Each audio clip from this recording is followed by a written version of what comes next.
Hello friends, आपके अपने YouTube channel success point Saidpur में आप सभी लोगों का स्वागत है। और मैं आज पर्यावरण यानी TET, C TET, UP TET और अदर स्टेट मतलब ऐसे कहा जा सकता है, जो कि आपके लिए जो है कि काफ़ी इम्पोर्टेंट राष्ट्रीय उद्यान से जो है कि आपका परीक्षाओं में जो है कि 2 या 3 नंबर का क्वेश्चन पूछता है। तो आज इस वीडियो को आप शुरू से अंत तक देखेंगे तो आपका 2 या 3 नंबर कंप्लीट हो जाएगा। इस प्रकार से आपसे ये निवेदन यही है कि आप इस वीडियो को शुरू से अंत तक अवश्य देखिए और अपने कॉन्फिडेंस को बनाए रखिए। और अभी तक अगर हमारे चैनल सक्सेस पॉइंट सैदपुर को यदि आप जो है कि सब्सक्राइब नहीं किए हैं तो प्लीज़ आप इसे सब्सक्राइब कर लीजिए और बेल आइकन को दबाना ना भूलें, ठीक है।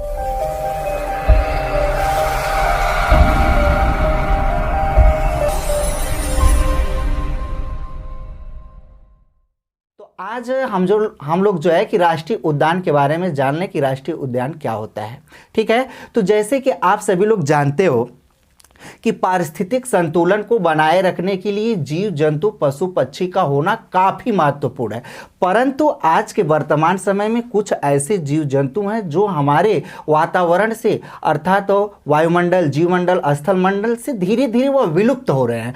क्यों विलुप्त हो रहे हैं? क्योंकि उनको जीवन यापन करने की स्थिति स्पष्ट रूप से नहीं मिल पा रही है।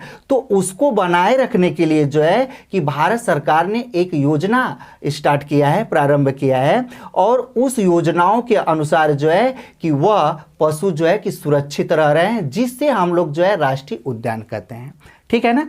अब जो है कि हम लोग इसके राष्ट्रीय उद्यान के कुछ यहाँ पर आपको इस स्ट्रक्चर में आपको यहाँ पर दिखाई दे रहा होगा, इस संरचना में जो आपको मैंने मेन पॉइंट है वह आपके ब्लैक बोर्ड पर मैं नोट कर चुका हूँ, जिसमें आपका फर्स्ट है दुधवा राष्ट्रीय उद्यान, ठीक है। तो दुधवा राष्ट्रीय उद्यान, बस हमें देखिए हर एक पॉइंट पर केवल ये ध्यान देना है, ज़्यादा आपको मेहनत नहीं करनी है, केवल थोड़ी से आप अपने कॉन्फिडेंस को बनाइए। इसमें केवल ये ध्यान देना है कि कहाँ पर स्थित है और इसका क्षेत्रफल कितना है और यह किस जानवर के लिए विख्यात है। बस हमें इस 3 पॉइंट पर ध्यान देना है, इसलिए आपका हम बहुत ज़्यादा समय नहीं लेंगे। चलिए हम लोग पॉइंट की तरफ चलते हैं। पहला हमारा पॉइंट है दुधवा राष्ट्रीय उद्यान, ठीक है ना। तो दुधवा राष्ट्रीय उद्यान जो है यह उत्तर प्रदेश के लखीमपुर खीरी जिले में, आप सभी लोग जानते हैं कि यह उत्तर प्रदेश का सबसे बड़ा जिला है। उत्तर प्रदेश का जो है कि यह लखीमपुर खीरी जिला जो है कि यह सबसे बड़ा है। तो उत्तर प्रदेश के लखीमपुर खीरी जिले में दुधवा राष्ट्रीय उद्यान स्थित है, ये जान गए आप। और इसके बाद यह किस लिए मतलब विख्यात है? यहाँ पर जो है कि गैंडे जो है विशेष रूप से पाए जाते हैं, अर्थात कहा जा सकता है कि दुधवा राष्ट्रीय उद्यान जो है गैंडों के लिए विख्यात है। तो ये आपका 2 क्वेश्चन इससे स्टार्ट हो गया, मतलब तैयार हो गया कि दुधवा राष्ट्रीय उद्यान कहाँ स्थित है, यानी लखीमपुर खीरी जिले में स्थित है। और दुधवा राष्ट्रीय उद्यान किस लिए विख्यात है, यानी यह गैंडों के लिए विख्यात है, ठीक है ना। अब हम दूसरे पॉइंट की तरफ चलते हैं। दूसरा पॉइंट आपको यहां पर दिखाई दे रहा होगा कि कार्बेट राष्ट्रीय उद्यान, जिसको अंग्रेजी में हम लोग जो है कार्बेट नेशनल पार्क बोलते हैं, ठीक है।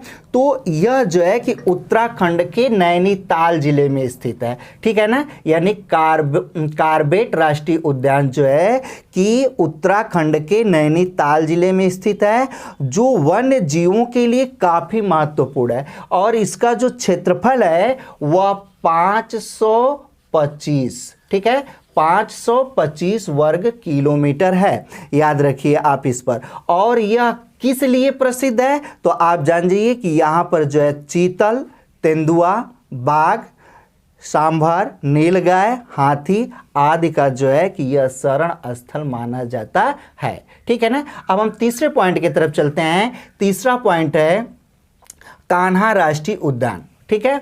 तो कान्हा राष्ट्रीय उद्यान को अंग्रेजी में कान्हा नेशनल पार्क बोलते हैं, ठीक है। और यह जो है कि मध्य प्रदेश के बेलघाट जिले में स्थित है, यानी कहां पर स्थित है? मध्य प्रदेश के बेलघाट जिले में, ठीक है। और इसका जो क्षेत्रफल है वह 940 वर्ग किलोमीटर, ठीक है। यानी कान्हा राष्ट्रीय उद्यान यानी 940 वर्ग किलोमीटर इसका जो है कि क्षेत्रफल होता है। और यहाँ पर जो है कि 12 सिंघा, हिरन, चीतल, सांभर इत्यादि का जो है कि यह मुख्य शरण स्थल का स्थान माना जाता है। ठीक है ना।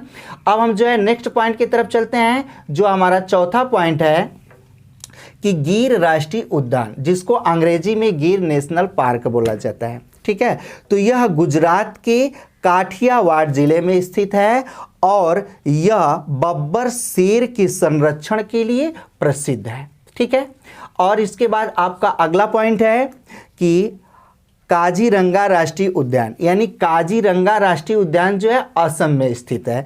ठीक है ना, और यह जो है कि मुख्यतः गैंडों और हिरण का मुख्य स्थल माना जाता है और इसका जो क्षेत्रफल है वह 430 वर्ग किलोमीटर है। ठीक है ना, तो आपको जो है कि 5 कंप्लीट हो गया। अब इसके बाद जो है कि अभी तक हमारे चैनल को सब्सक्राइब नहीं किए हैं तो प्लीज़ आप जो है कि इसे सब्सक्राइब कर लीजिए।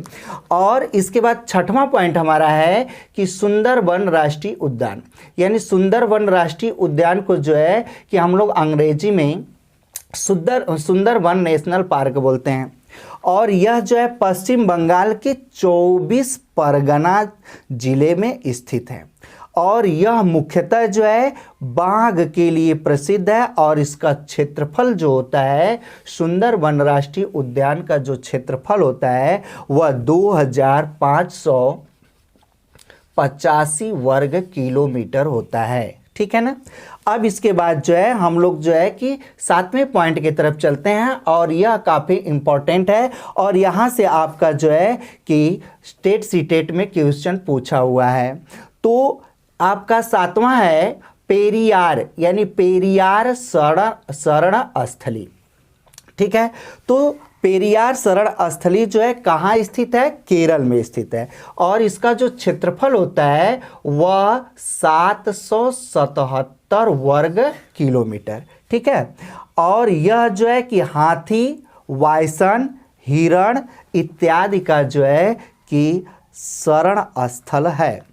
अब इसके बाद जो है कि अगले पॉइंट की तरफ चलिए, मानस राष्ट्रीय उद्यान, यानी मानस राष्ट्रीय उद्यान जो है यह असम के बारपेटा, यानी बारपेटा रोड क्षेत्र के मानस नदी के दोनों ओर जो है कि यह स्थित है। ठीक है, असम में जो है कि एक स्थान आपका है जो कि बारपेटा रोड है और उस क्षेत्र के दोनों तरफ, यानी मानस नदी है और नदी के दोनों तरफ जो है यह मानस राष्ट्रीय उद्यान मुख्यतः स्थित है। ठीक है, और यह मुख्य रूप से जो है कि हाथियों का शरण स्थल है। ठीक, अब इसके बाद हम अगले पॉइंट की तरफ चलते हैं।